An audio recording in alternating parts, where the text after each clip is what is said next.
¿Qué tal, amigos televidentes? Muy buenas noches, bienvenidos a Noticias 7. Les contamos que el presidente de la República, Lenín Moreno, anunció que la consulta popular es un hecho y que su contenido será público el próximo 2 de octubre. ¿Qué tal, Sofía? ¿Qué tal, César? Muy buenas noches. Además, se refirió a supuestos sobreprecios en la ejecución de obras en Yachay e informó sobre las medidas que adoptará tras la detección de una cámara oculta en su despacho. Les tendremos los detalles más adelante. Vamos a revisar titulares.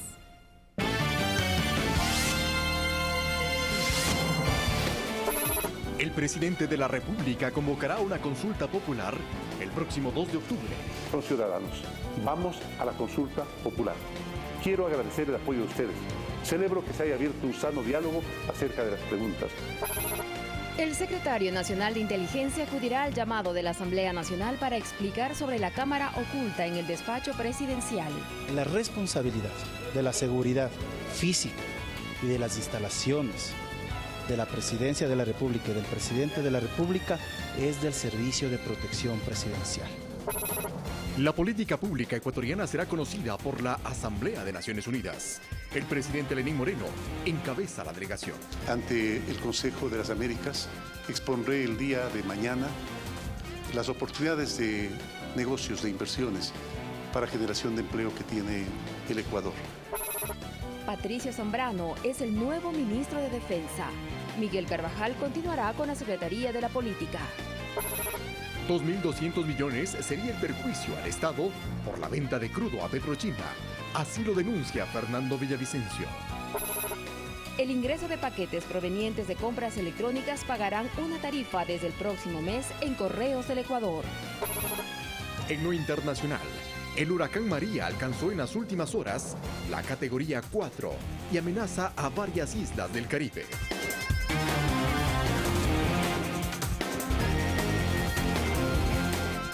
Iniciamos. El presidente Lenín Moreno oficializó que el 2 de octubre informará al país el contenido de la consulta popular. Además, solicitó a los ecuatorianos hacerle llegar sus propuestas hasta finales de este mes.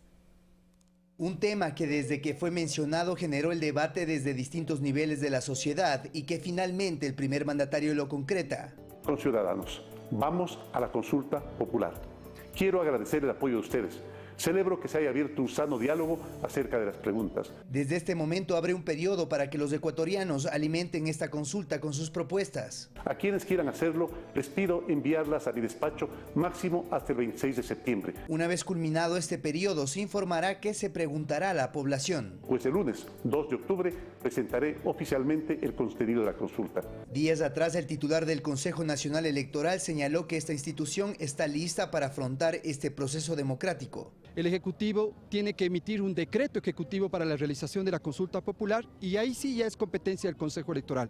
El Código establece un plazo máximo de 15 días a partir del decreto ejecutivo para convocar a la consulta y un plazo máximo de 60 días para la realización de la consulta. Previo a esto, la Corte Constitucional deberá pronunciarse sobre la legalidad y pertinencia del contenido de esta consulta popular. César García, Ecuador TV.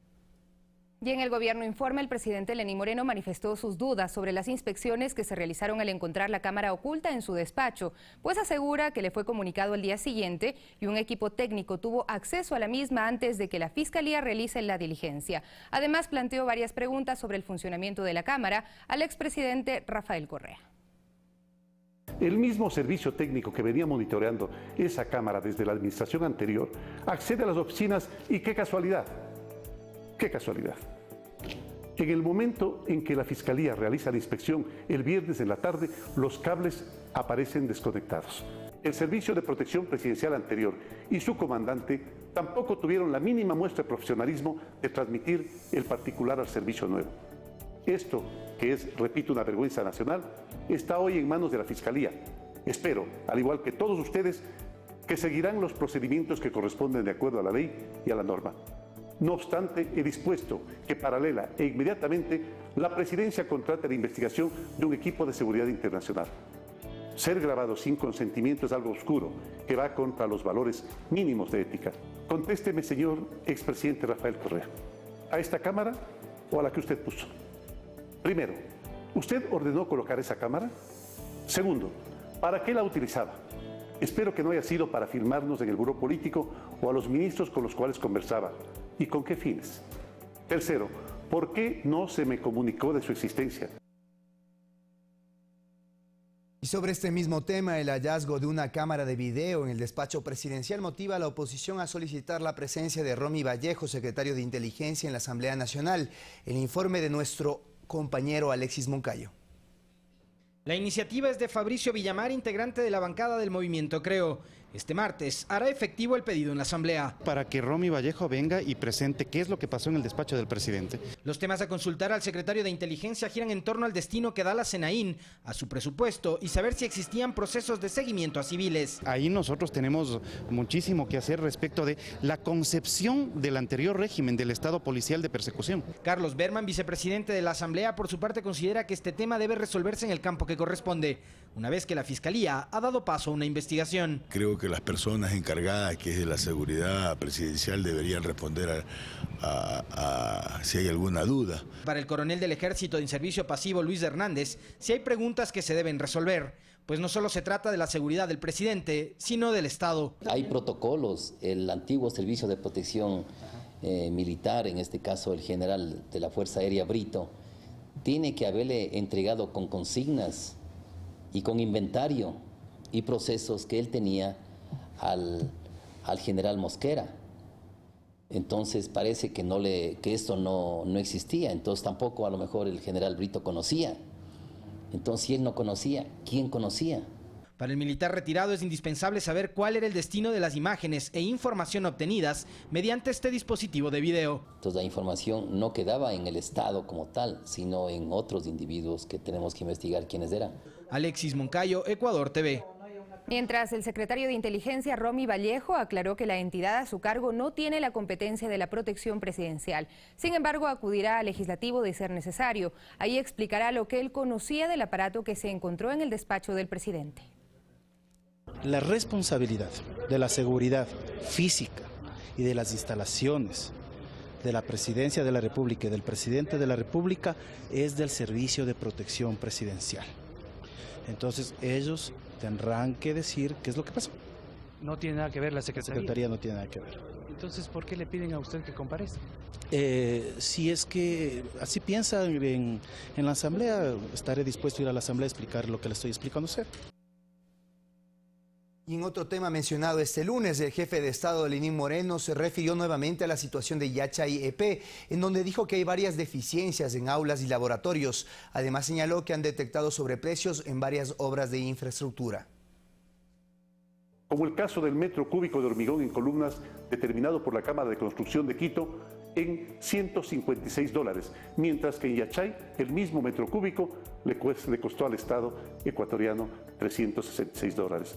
Hemos pedido que Contraloría haga los exámenes que corresponden para determinar posibles responsabilidades. ¿Cómo es posible que se haya promocionado la existencia de una inversión de $3.000 millones cuando no existe ni convenio, ni acuerdo, ni nada que se le parezca? Precisamente horas antes de esta intervención o sobre esta intervención de la Contraloría en Yachay fue anunciada por el secretario de Educación Superior, Ciencia y Tecnología, Augusto Barrera. Tenemos más detalles con Javier Ceballos. La autoridad no profundizó en detalles de la gestión que ya ejecuta el organismo de control. Tengo entendido que Contraloría estableció ya el inicio de exámenes especiales precisamente la semana anterior, que se desarrollarán en el transcurso de estos días. Como ustedes conocen, este no es un tema que se debate, digamos, los procesos de control se ejecutan y ahí se establecerán las responsabilidades correspondientes. Recalcó que una cosa es la gestión administrativa de la empresa pública y otra la gestión académica en la universidad. Para nosotros lo más importante de todo es la universidad y vamos a hacer todo lo posible por reconvertir el esfuerzo en la universidad. Fue el anterior 12 de septiembre cuando el actual gerente de la empresa pública Yachay, Jorge Martínez, hizo pública una serie de observaciones a la gestión de este organismo que generó un impacto en el desarrollo y fortalecimiento de la universidad. De estos 5 edificios, 4 le corresponden a la Universidad Yachay-TEC y por tanto eso es parte del reclamo y de la necesidad que tenemos con el rector para poder cumplir los compromisos de la infraestructura que necesita la universidad. Creemos que nos falta sobre todo las aulas y los laboratorios para que podamos seguir continuando nuestras carreras. Hay pocas aulas y hay muchos estudiantes y a veces los profesores también encuentran eso un problema y no podemos aprender así y ellos tampoco pueden dar la clase. El viernes último, la Comisión de Educación de la Asamblea Nacional visitó la llamada Ciudad del Conocimiento y catalogó como exagerado y político el informe de situación presentado al jefe de Estado. Hay muchas preguntas que quedan en el ambiente y nuestra comisión no se va a quedar con el informe que presente el gerente. Javier Ceballos, Ecuador TV. Cambiamos de tema. Una denuncia por supuesto peculado en la venta de petróleo a China y Tailandia fue presentada por Fernando Villavicencio. Entre las personas que solicita ser investigadas por la Fiscalía consta el expresidente de la República, Rafael Correa.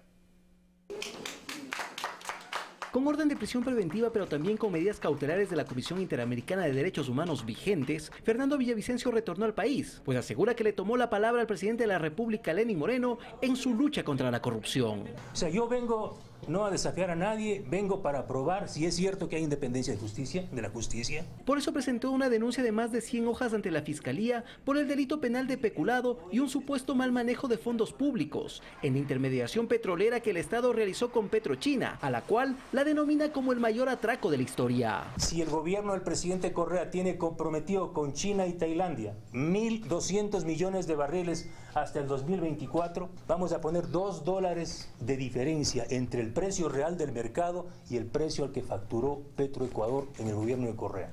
Estamos hablando de más de 2.200 millones de dólares. El Correa, Jorge Glass, Carlos Poli, Galo Chiriboga, Patricio Rivera, Fausto Herrera, William Vasco, Nilsen Arias, Pedro Medizalde, Carlos Pareja Yanuseli, y de igual manera solicitamos investigar al empresario Enrique Cadena Marín. Para ello su principal argumento es el decreto ejecutivo 466 firmado por el expresidente Rafael Correa, donde se establece una cláusula de libre destino para el petróleo ecuatoriano comercializado a China y Tailandia. Es la ministra de Correa que le dice textualmente: permitir que China venda nuestro petróleo en cualquier parte es entregarle una enorme ganancia a Petrochina. Sobre la empresa además aclara que si bien el acuerdo de venta era con Petrochina International Beijing, la entrega del crudo se lo habría realizado a Petrochina International American, cuya sede es Panamá. Es decir, Petroecuador está entregando su petróleo y toda la documentación a una empresa de un paraíso fiscal con la que no tiene ninguna relación comercial ni jurídica. Su permanencia en Perú desde el pasado mes de abril también fue clave en su investigación, la cual este lunes fue judicializada. Alex Llanos, Ecuador TV.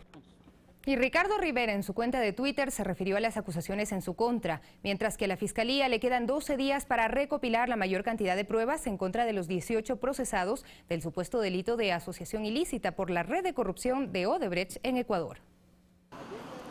En su departamento situado en el norte de Guayaquil, Ricardo R. cumple arresto domiciliario. Desde allí despacha sus asuntos personales y recientemente hizo publicaciones en su cuenta de Twitter, las mismas que en teoría procesal no representan delito alguno, asevera este experto. No todas esas garantías están restringiendo al preso, sino las garantías de las cuales la sentencia del tribunal dice que se restringe. Nada más. Sin embargo, lo grave del asunto desde el punto de vista de este constitucionalista podría estar en el contenido de uno de los tweets publicados que no precisamente tiene carácter informativo. ¿Cómo es posible que una persona que tiene una medida cautelar en un proceso penal que está a la luz pública de todo el país con el fin de constatar que hay una eficiente administración de justicia pueda utilizar un teléfono para inclusive amenazar o intimidar? Coinciden en que es potestad única y exclusiva de la Fiscalía el actuar de oficio por estas declaraciones, pero que sería en un proceso paralelo al del caso Odebrecht. Verificar que él fue el que envió los mensajes podría acarrear a una contravención de daño al honor del actor político al cual se le envió el mensaje, o peor aún, por ser una amenaza de intimidación. Si alguna persona es víctima de eso, tendría que hacer una nueva acción penal, un nuevo ejercicio y abrir como quien dice un expediente o un cuadernillo aparte, pero no se puede contaminar, no se puede hacer cargamontón con un juicio que está por peculado, enriquecimiento ilícito, con un juicio de injuria o de calumnia. Según el Código Orgánico Integral Penal, el arresto domiciliario es una medida cautelar para asegurar la presencia de una persona procesada dentro de una investigación. No se establecen restricciones, pero queda en manos de las autoridades de justicia evaluar si esas u otras declaraciones realizadas por el procesado son causal o no para iniciar nuevas indagaciones. Jocelyn de Mera, Ecuador TV. Y la información de 4 pendrives fue analizada y extraída en una nueva diligencia dentro del caso de asociación ilícita que se investiga en los actos de corrupción de la constructora Odebrecht en el país. En el laboratorio de criminalística ubicado en el norte de Quito, se realizó el análisis y extracción de la información de 4 memorias USB entregadas en las investigaciones de asociación ilícita en el caso Odebrecht, en el que están vinculadas 18 personas. Esto, conforme la disposición de Fiscalía, es aportado por una de las personas que inclusive parece que va a rendir testimonio en los próximos días. La fiscal Diana Salazar estuvo al frente de esta diligencia por delegación del fiscal general, cita a la que acudieron varios abogados de los procesados. Esta es una audiencia reservada y nosotros no podemos dar información hasta que llegue el día del juicio. Los peritos encargados del análisis tienen un plazo de 10 días para presentar un informe de la extracción objetiva y técnica de la información. El contenido más es de documentos. Realmente son documentos que tienen que ser extraídos para ir vinculando con el caso que se investiga. O posiblemente para aperturar alguna investigación adicional aparte de la que ya está para terminar.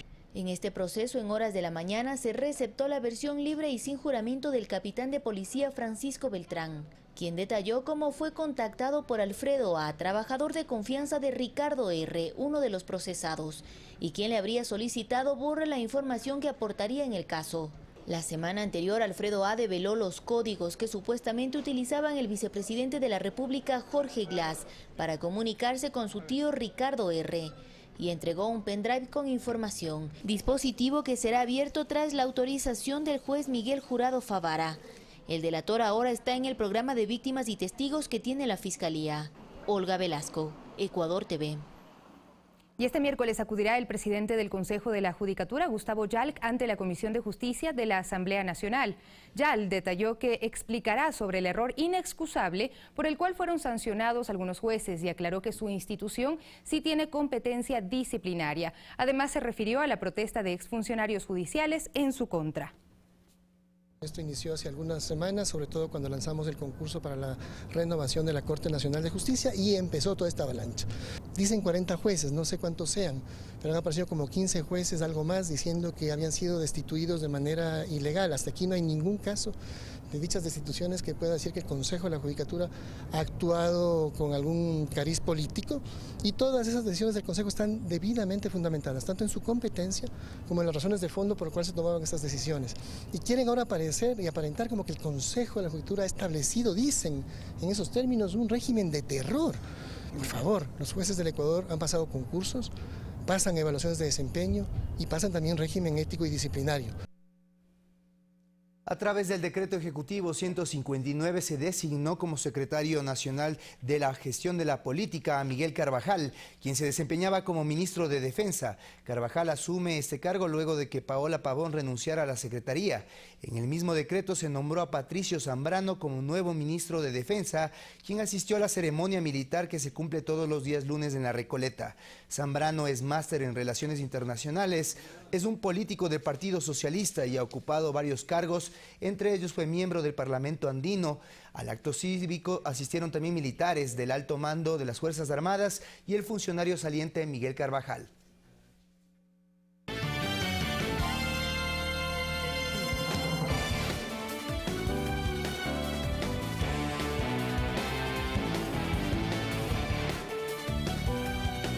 Tenemos más noticias. Pasadas las 13 horas con 45 minutos, el presidente de la República, Lenín Moreno, partió a Nueva York, Estados Unidos, en su primera gira internacional como jefe de Estado desde que está en funciones. Moreno dio a conocer que mantendrá reuniones bilaterales del grupo G77 más China, aunque su principal actividad será su intervención en el 72º periodo de la Asamblea de las Naciones Unidas, donde presentará las políticas públicas que impulsa el Ecuador. Las personas, los seres humanos, la paz, la sostenibilidad del medio ambiente y una vida digna para todos los seres humanos, que va acorde con nuestro programa Toda una Vida, que como ustedes conocen, pues ratifica la responsabilidad que debe tener un gobernante y su país en corresponsabilidad para cuidar de los seres humanos desde el mismo momento de la concepción hasta cuando Dios decide cerrarles los ojos, garantizándoles un buen vivir y también un buen morir cuando llega el momento. Intervendré en la Asamblea General de Naciones Unidas exponiendo precisamente estos planes. Y a propósito, el cambio climático y la reforma de la ONU marcaron el ambiente previo al debate de presidentes de Naciones Unidas. Ecuador desde hoy participa de varias reuniones de alto nivel. Previo al debate de presidentes en la Asamblea General de la ONU, se llevaron a cabo reuniones de alto nivel para hablar sobre las reformas de este organismo internacional. Pero no olvidemos que estamos aquí para servir a las personas que padecen la pobreza o la exclusión. El cambio climático y el huracán Irma también formaron parte de la agenda. Las Naciones Unidas pidió a la comunidad internacional cooperación con los países afectados. Pero poder colaborar con interlocutores en todo el espectro, incluyendo organizaciones internacionales, interregionales, gobiernos, el sector privado. Latinoamérica tuvo su propia agenda. Se reunieron los países de la CELAC para tratar temas regionales. Ecuador, por su parte, realizó un evento paralelo junto a Sudáfrica para analizar la construcción de un instrumento internacional que permita combatir y prevenir la impunidad de las transnacionales frente a la violación de derechos humanos. Principales motivaciones para continuar con este proceso han sido, en primer lugar, que sea escuchada la voz de los afectados por la operación de grandes empresas transnacionales. En segundo lugar, reducir la posibilidad de que las violaciones de derechos humanos cometidas por empresas transnacionales queden en la impunidad.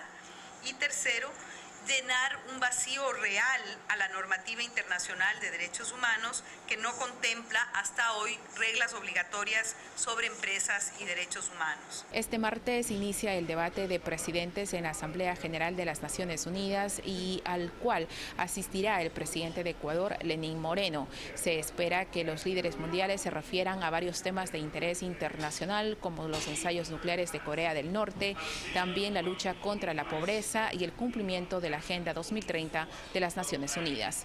Karina Cartagena, Ecuador TV, Nueva York. El presidente de los Estados Unidos, Donald Trump, se reunió con varios mandatarios latinoamericanos para tratar la crisis en Venezuela. A la cita acudieron los mandatarios de Brasil y Colombia, además de la vicepresidenta de Argentina. Trump indicó que Estados Unidos está preparando para tomar más acciones si el gobierno de Venezuela persiste en imponer medidas autoritarias a su pueblo y dijo que la situación actual en Venezuela es insostenible. Volvemos a nuestro país. El gobierno aún pule el programa económico que marcará la trayectoria del Ecuador para los próximos 4 años. El ministro de Economía y Finanzas dijo que los últimos detalles dependerán de lo que el presidente Lenín Moreno acepte como planteamientos del Consejo Consultivo y Tributario. El programa económico para los siguientes 4 años está listo en cuanto a su estructura y mayoría de componentes. Sin embargo, el eje del plan debe sellarse luego de que el Consejo Consultivo Productivo y Tributario le presente al jefe de Estado, Lenín Moreno, las propuestas recogidas desde diferentes sectores y que sea él quien decida qué se aplica y qué no. Porque han participado más de 1.560 personas, representantes de distintos sectores, desde el Comité Empresarial Ecuatoriano, Fedexport, la Federación de los Artesanos, las cámaras de la pequeña y mediana industria, el Grupo Proponle. El ministro de Economía, Carlos de la Torre, precisó que en estos últimos meses y semanas la economía ecuatoriana sigue con señales positivas de mejoramiento. Evidentemente que las estimaciones que se realicen en los diferentes ámbitos de la presupuestación para el siguiente año puede que derive en valores mayores a los que se generaron para el año 2017. Dejó en claro que por aplicación del decreto de austeridad firmado por el presidente Moreno, no habrán recortes en el sector público. Es una política de Estado evitar ese tipo de recortes. Decreto que desde el Ministerio de Trabajo se evalúa su ejecución y réditos para la economía nacional. Toda norma es perfectible y había que lanzarla en su integralidad, pero estamos revisando si hay que mejorarla y modularla, lo vamos a hacer. El programa económico se anunciará en los próximos días y este será el norte que deberá seguir Ecuador en el mandato de Lenín Moreno Garcés. Javier Ceballos, Ecuador TV. Mientras tanto, en Manta, provincia de Manabí, un nuevo diálogo entre representantes de sectores productivos y el ministro de Trabajo resaltan la necesidad de generar más de 4 millones de personas ubicadas en el subempleo y generar empleo para estas personas. Freddy y José acuden a diario a la playa El Murciélago de Manta. Es su lugar de trabajo. El primero vende libros y el otro refrescos y bolos. Ambos no completan un sueldo básico al final de cada mes y tampoco consiguen un empleo fijo con beneficios de seguridad social. Dependemos del turista, más que todo aquí. Y hoy estamos en temporada baja, la crisis y todo eso. Yo salgo a las 7:30 y voy a entregar a las 4 de la tarde, sin comer todo el día.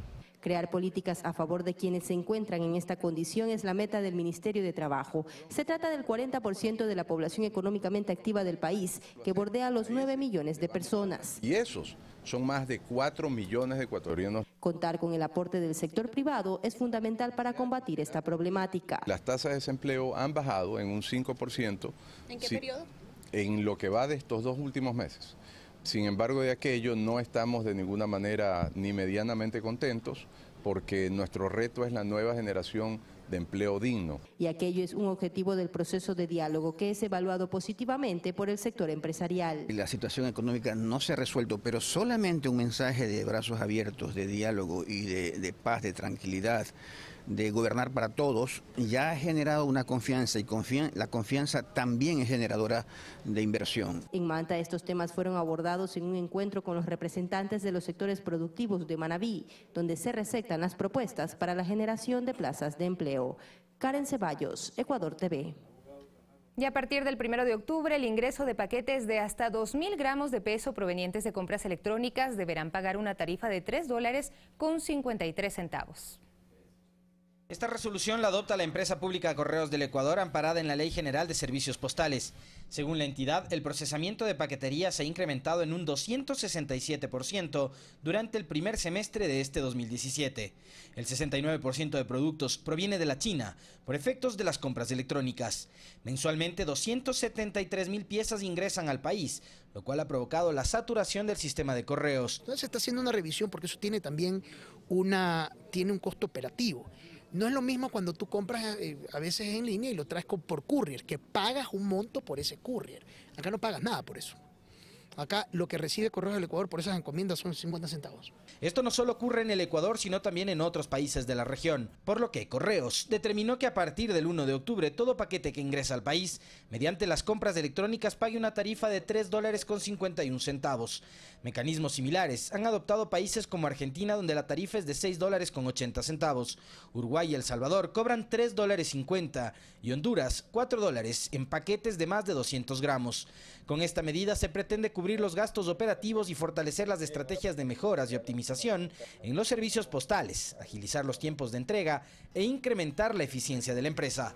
Alexis Moncayo, Ecuador TV.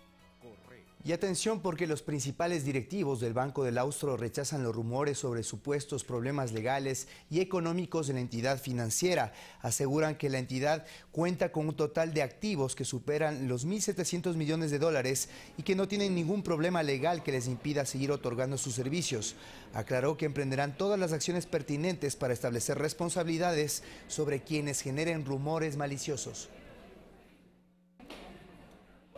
La posición del Banco del Austro ante la situación que hemos vivido, pedirle al público en general la confianza, la tranquilidad de que es un banco sano, es un banco solvente.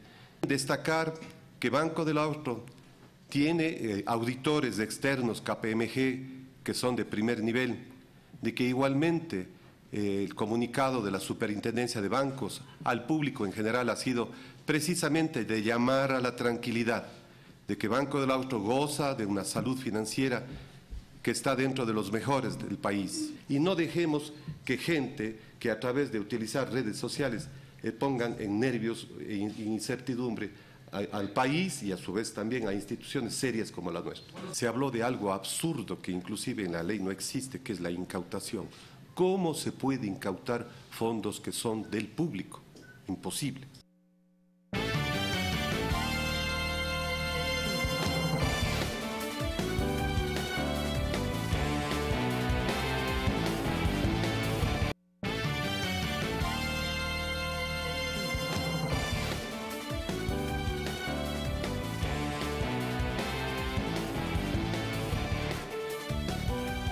Gracias por preferirnos. La Secretaría Nacional de Educación Superior, Ciencia y Tecnología e Innovación CENESID, en conjunto con el Ministerio de Finanzas, informaron que 31 instituciones del tercer nivel se encuentran al día en los valores pendientes.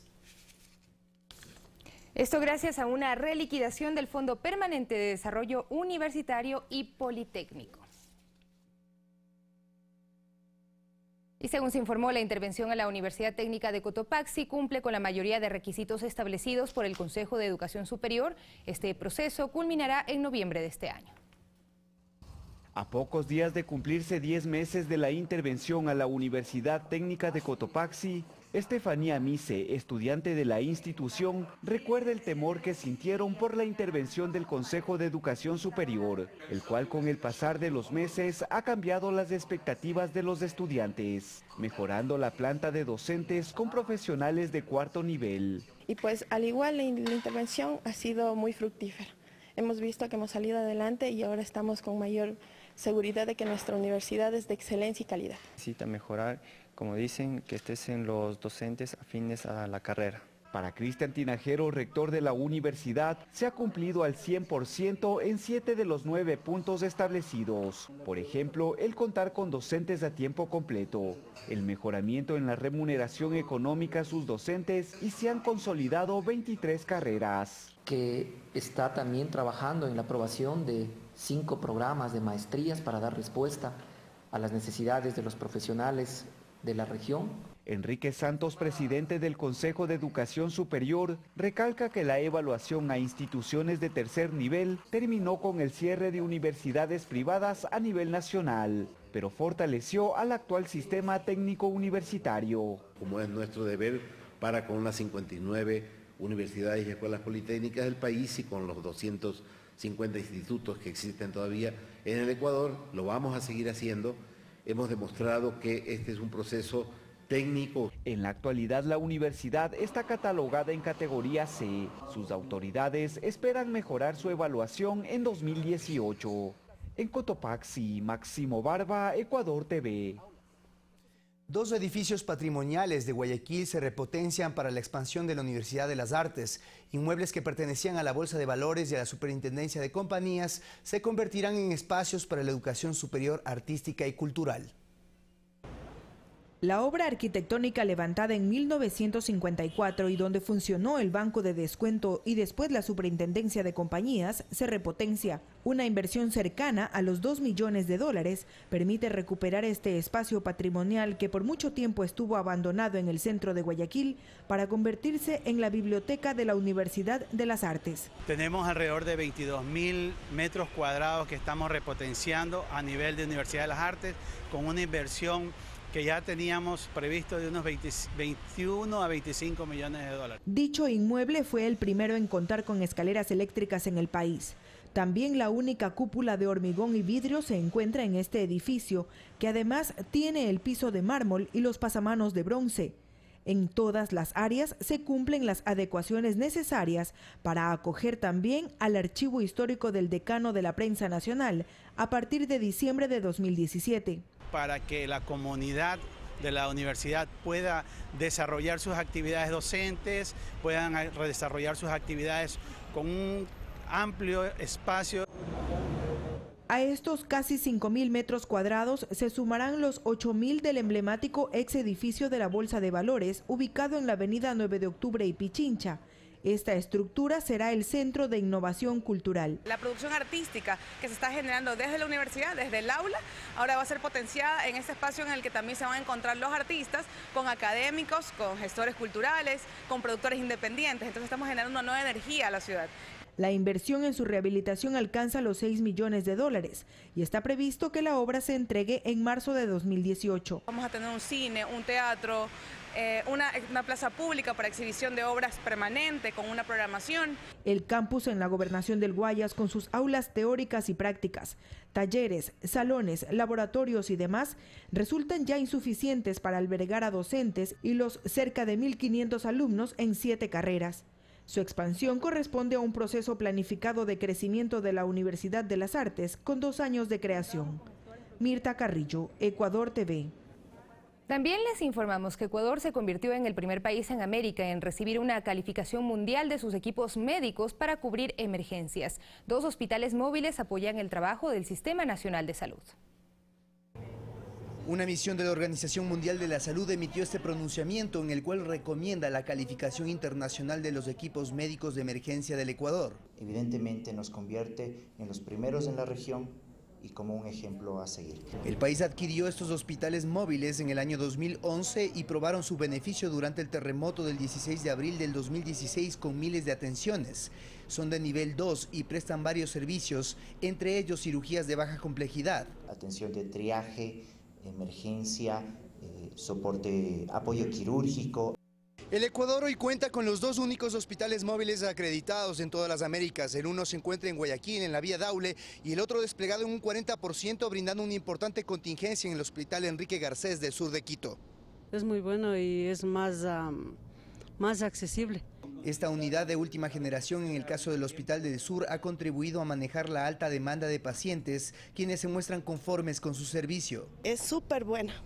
Es enseguida, ellos hacen rápido los exámenes, ellos no están estimando que cualquier cosa, ellos mismos se mueven. No, como más o menos en como el hospital, así más o menos llama para un día, me llaman para el otro día, o a veces, por ejemplo, no atienden breve, así, por ejemplo, sí está más o menos ayudando a ellos. Poseen una autonomía para funcionar de 21 días y su capacidad de despliegue en caso de emergencia es inmediata. Es decir, que un hospital móvil, un equipo EMT nivel 2 puede estar desplegado y trabajando a 48 horas del evento adverso. En la región solo Costa Rica tiene una calificación internacional por los EMT, pero de menor nivel. César García, Ecuador TV.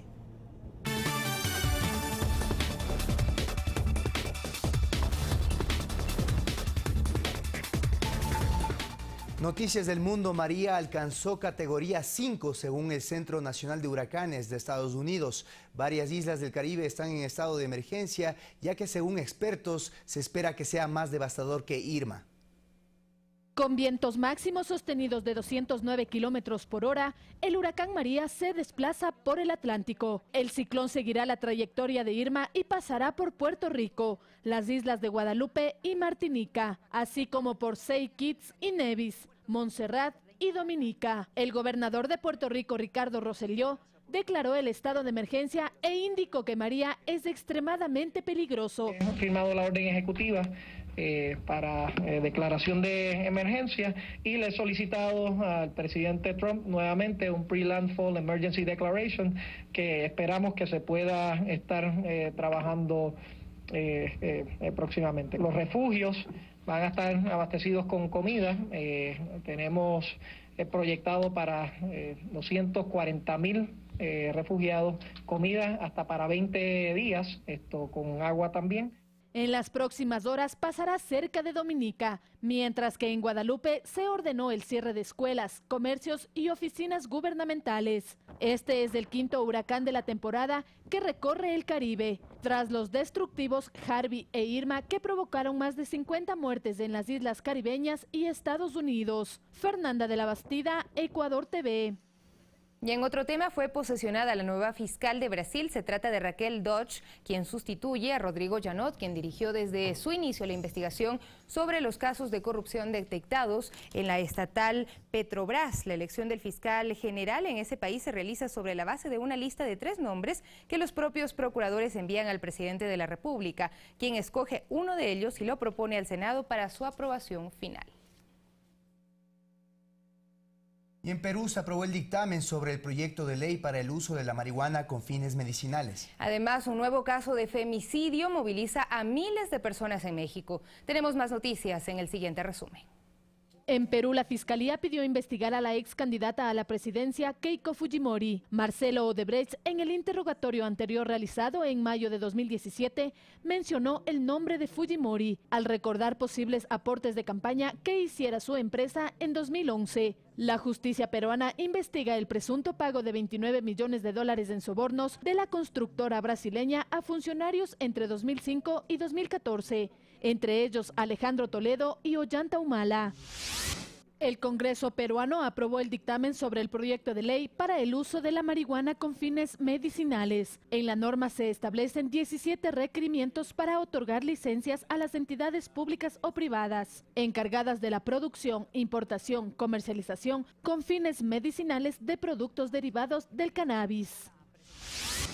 Con la consigna Ni una menos, cientos de personas se movilizaron en Guadalajara, Coahuila, Oaxaca, Puebla, Monterrey, Veracruz y en la Ciudad de México para exigir justicia tras la muerte de una joven de 19 años. Mara Fernanda Castilla fue encontrada muerta el pasado 15 de septiembre en un paraje en Puebla, luego de haber desaparecido al abordar un vehículo perteneciente a una empresa de servicio de taxis. El gobierno de Estados Unidos analiza el cierre de su embajada en Cuba, que reabrió sus puertas en el año 2015, bajo la administración de Barack Obama. El anuncio lo dio el secretario de Estado Rex Tillerson, tras los misteriosos ataques acústicos que han afectado a por lo menos 16 de sus funcionarios. Fernanda de la Bastida, Ecuador TV. Así el mundo, nosotros le ponemos punto final a las noticias por hoy. Así es, ya vienen los deportes, amigos televidentes, que descansen y esperamos que hayan tenido un excelente inicio de semana. Continúen con la programación de Ecuador TV. Hasta pronto.